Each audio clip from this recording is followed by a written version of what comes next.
વધારે વિગતવાર વાત પછી કરશે અમારા રાજભાન ટીકુભાઈની, પણ સંમેલનમાં તમે જોઈ લીધું કેટલા સમાજ અમારી સાથે આવ્યા, સ્ટેજ ઉપર આવ્યા, બોલ્યા, જાહેરમાં સમર્થન કર્યું. અત્યારે હું એવું કહી શકું કે 18 આલમ એક પણ સમાજ એવો અમારી સાથે નથી. પાટીદાર સમાજ પણ અમારી સાથે છે.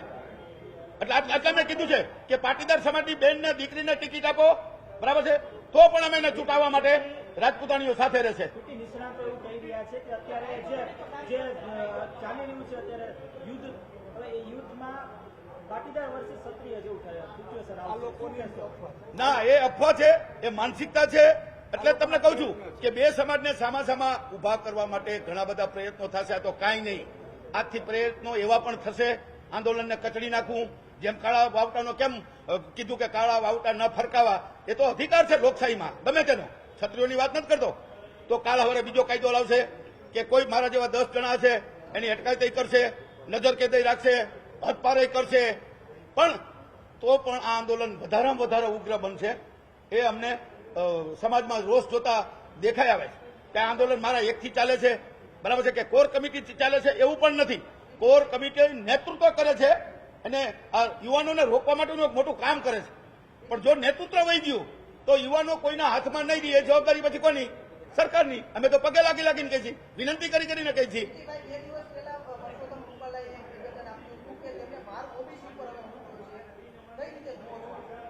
એ તો રાજકારણ છે. રાજકારણમાં મને બહુ વધારે નથી ખબર પડતી. હું સામાજિક માણસ છું, પણ કદાચ એને નિવેદન મૂક્યું હોય તો એની વ્યવહારતા હશે, એના ભાગરૂપે મૂક્યું હશે. હું એમ નથી કહેતો કે 100% અમારી સાથે છે. જેટલા સમાજોએ સમર્થન કર્યા એમાં 50% ભાજપ સાથે હોય, 50% અમારી સાથે હોય. જેમ અમારા ક્ષત્રિયો ભાજપમાં છે, બરાબર છે, એ ભાજપને વફાદાર છે.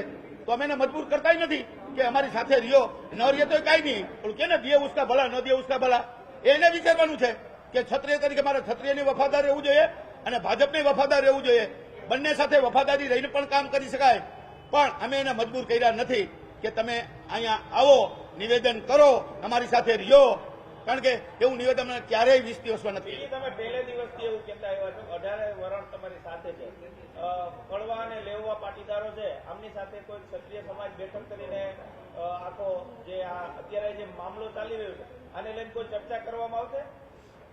ના, અત્યારે તો અમે વિચાર્યું નથી, પણ એવું વિચાર્યું છે કે અમે પાટીદારોના આગેવાનોને મળશું, બરાબર છે, એની સાથે મિટિંગ કરશું, વાત કરશું, બરાબર છે. પાટીદારો અત્યારે એનું કામ કરે છે, કડવા પટેલ અત્યારે એનું કામ કરે છે, બરાબર છે, પણ જેનાથી અમને સંતોષ છે. એટલે મને એવું લાગે છે કે કદાચ ન મળી તો પણ એનું સમર્થન શું છે એ અમને નજર સામે દેખાઈ આવે છે.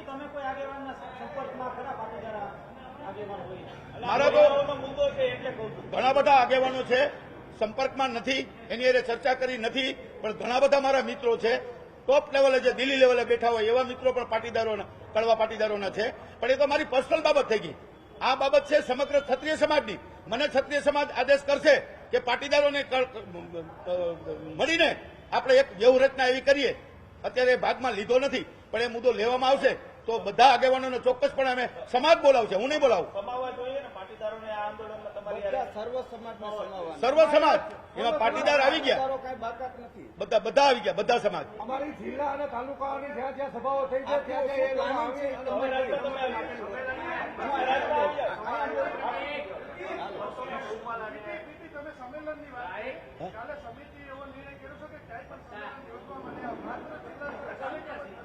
ના, અમદાવાદના ગ્રાઉન્ડની વાત કરી.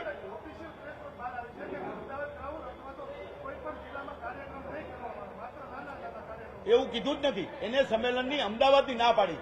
અહીંયા મહાસંમેલન થયું એવું અમે અમદાવાદ ખાતે જીએમસી ગ્રાઉન્ડ છે ત્યાં અમારો કોઈ કાર્યક્રમ અત્યારે નથી એવું કીધું છે. બાકી જે જિલ્લામાં બાકી છે તો મેં તમને જેમ કીધું આણંદ, બરોડા, મધ્ય ગુજરાત અહીંયા બાકી છે. અહીંયા તો આ 4 દિન જ કરવાના છે સંમેલન. અને 5 જગ્યાથી રથયાત્રા નીકળશે, જે ધર્મ રથયાત્રા હશે માતાના મઠથી, બરાબર છે.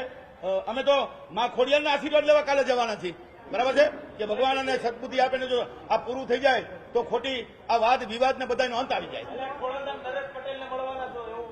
નરેશ પટેલને નહીં, મા ખોડિયારને, નરેશભાઈને મળશું, બરાબર છે, દર્શન કરવા જશું ત્યારે એની રાય લેશું કે નરેશભાઈ આમાં શું કરી શકાય, બરાબર છે.